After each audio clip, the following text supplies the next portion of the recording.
इस वीडियो में हम लोग देखेंगे कि पैंडमिक्स और हिस्ट्री से उनका ताल्लुक, क्या पैंडमिक्स पहली बार आया है या फिर ये पहले भी आता रहा है, और इसका क्या इम्पैक्ट होता है सोसाइटी के ऊपर, और कौन कौन से लोग इसका विक्टिम होते हैं। इसके इम्पैक्ट को कैसे टैकल किया जा सकता है, मिनिमाइज़ किया जा सकता है डैमेज को। और पेंडेमिक्स को अगर हम कंट्रोल करना चाहें तो सबसे बेस्ट तरीका क्या होता है, और क्या ह्यूमन बीइंग रैशनल हैं या नहीं, इस पेंडेमिक के लिहाज से हम ये सारी चीज़ें देखेंगे। तो बहुत सारे पेंडेमिक्स हिस्ट्री में आए हैं, ये कोई पहली बार कोरोना वायरस नहीं आया, ऐसा पेंडेमिक नहीं आया, बल्कि बहुत सारे पहले भी आए। जैसे प्लॉग ऑफ जस्टिनियन, यानी कि रोमन अम्पायर में एक प्लॉग आया था, फिर उसके बाद ब्लैक डेथ, फिर कोलेरा पेंडेमिक, फिर स्पेनिश फ्लू।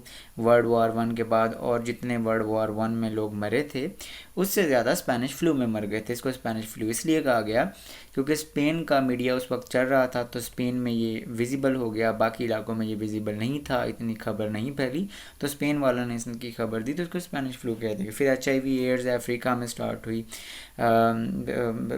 मतलब तो इससे भी बहुत सारे लोग मरे। फिर स्वाइन फ्लू 1980s में, फिर उसके बाद अभी अभी कोरोना वायरस आया है जिसने दुनिया को हिला के रख दिया है। तो हिस्ट्री में इससे साबित ये होता है कि पैंडेमिक आते रहे हैं। पैंडेमिक के सोसाइटी पे इम्पैक्ट क्या होती हैं? Deaths and panic spreads from pandemic. Pandemic से डेथ और पैनिक स्प्रेड होता है, हमें पता है। उसके बाद कहता है कि जो स्वाइन फ्लू थी, स्वाइन फ्लू से लैब के रिकॉर्ड के मुताबिक 18,500 लोग मर गए थे, लेकिन जो असल में स्टैटिस्टिकल मॉडल है उसने ये कहा कि 5,70,000 के करीब लोग मारे गए। इसी तरह HIV एड्स का जो पेंडेमिक था उसने कितनी ज़िंदगियां ली? वो 32 मिलियन के करीब लोग उससे मर गए। और अगर हम बात करें स्पेनिश फ्लू की, तो स्पेनिश फ्लू से 20 मिलियन लोग से 50 मिलियन लोग 20 से 50 मिलियन लोग मर गए थे। और कोरोना वायरस से कितनी डेथ हो गई हैं? जनवरी तक तो 2,17,000 थी, लेकिन अभी 2,80,000 के करीब हो गई हैं, ठीक है, और 30 लाख के करीब केस हो गए हैं। तो डेथ लोगों को हक्का बक्का कर देती हैं, बैफल कर देती हैं। और ग्लोबलाइज्ड एरा के अंदर इसका एक और सोसाइटी पे इम्पैक्ट है, अनएम्प्लॉयमेंट हो जाता है। बहुत सारे लोग, काम ख़त्म हो गया, लोग घरों में बैठ गए, क्वारंटीन हो गए, तो उससे क्या होगा, फैक्ट्री भी बंद करनी पड़ेगी ताकि इसकी फैलाव को रोका जा सके। तो फाइनेंशियल रिसेशन आने का खतरा है। अनएम्प्लॉयमेंट, 2-3 करोड़ लोग तो अमेरिका में भी अनएम्प्लॉयड हो गए हैं। They can set countries against one another. अब देखो चाइना की लड़ाई हो रही है USA से, क्योंकि वो कहता है तुमने फैलाया, वो कहता है मैंने नहीं फैलाया, तुम लोगों ने फैलाया, एक दूसरे पे इल्ज़ाम तराशी, और इसके बाद दोनों ममालिक आपस में उनकी तलखियाँ बढ़ेंगी और इससे क्या हो सकता है, वॉर भी हो सकती है। तो victims of the pandemic, pandemic के विक्टिम्स कौन होते हैं? पहले प्रीस्ट ज़्यादा शिकार हो जाते थे, क्योंकि कोई भी वबा से मर गया तो पता नहीं होता था कि लोग मर क्यों रहे हैं, तो रिचुअल्स परफॉर्म करने के लिए प्रीस्ट को बुलाया जाता था, तो प्रीस्ट को इन्फेक्ट हो जाते थे और वो मर जाते थे। और फॉरेनर्स भी इसका बहुत ज़्यादा, अभी अभी भी फॉरेनर्स के खिलाफ हेट, यानी चाइनीज़ के खिलाफ हेट, कि ये तो वायरस फैलाते हैं, तो लोग हेट करना शुरू कर देते हैं। ऐसा करना नहीं चाहिए। ऐसा हिस्ट्री में भी हुआ। इंग्लैंड में जो थे, there were violent attacks on Flemish merchants and weaver. Flemish merchants पे अटैक होने शुरू हुए कि ये वायरस लेके आए हैं, या ये कोई ऐसी चीज़ लेके आए हैं जिससे क्या हो गया, हमारे मुल्क में अमवात ज़्यादा होगी। कॉलेरा पैंडेमिक जब था, in the midst of the cholera pandemic, doctors were attack, डॉक्टरों को अटैक किया जाता था, because they were paying them. लोग उनको ट्रीटमेंट के लिए पे करते थे डॉक्टर को। और दूसरी बात ये कि डॉक्टर देखते थे कि लोग मर क्यों रहे हैं, तो उनकी बॉडीज़ को डाइसेक्ट करते थे, यानी तो लोगों को फियर था कि मरने के बाद भाई हमें काट देंगे, तो हमारा पोस्टमार्टम कर देंगे, तो वो उनसे नफरत करते थे। Even today victims are doctor and paramedical staff. आज भी विक्टिम कौन है? पैरामेडिकल स्टाफ और डॉक्टर हैं। How to deal with corona virus, corona virus से डील कैसे किया जा सकता है? आज कोरोना वायरस से बचा जा सकता था क्योंकि कम्युनिकेशन बहुत सही तरह से होता है। एक फ़ोन मिलाओ तो किसी भी कंट्री में बात कर सकते हो, तो चाइना ने छुपाई इन्फॉर्मेशन, तो ये ज़्यादा फैल गया। प्रिकॉशनरी मेजर्स, ज़रा यार नहाया ना करो, लेकिन हाथ धो लिया करो, कम अज़ कम हाथ अच्छे से धोया करो, मुंह धो लिया करो हाथ धोने के बाद, तो बच सकते हो आप इस वायरस से। In case of the symptoms, अगर आपको सिम्टम्स हैं तो क्वारंटीन कर लो अपने आप को घर में, या फिर हॉस्पिटल में चले जाओ। जो बूढ़े अफराद हैं जिनकी एज 70 है 60 है वो अपने घर में ही रहें तो अच्छा है, वगरना इसका शिकार हो जाएंगे। Try to develop habit of social distancing, दूर दूर रहा करो, किसी के बगल में घुसने का कोई फ़ायदा नहीं होगा, वैसे भी गर्मी है। And government should stop importing ventilators, ventilators government को, हमारी पाकिस्तानी गवर्नमेंट को नहीं अब मंगवाना चाहिए, क्योंकि रिसर्च के मुताबिक 90% पेशेंट जो वेंटिलेटर तक जाते हैं वो ऐसे ही मर जाते हैं।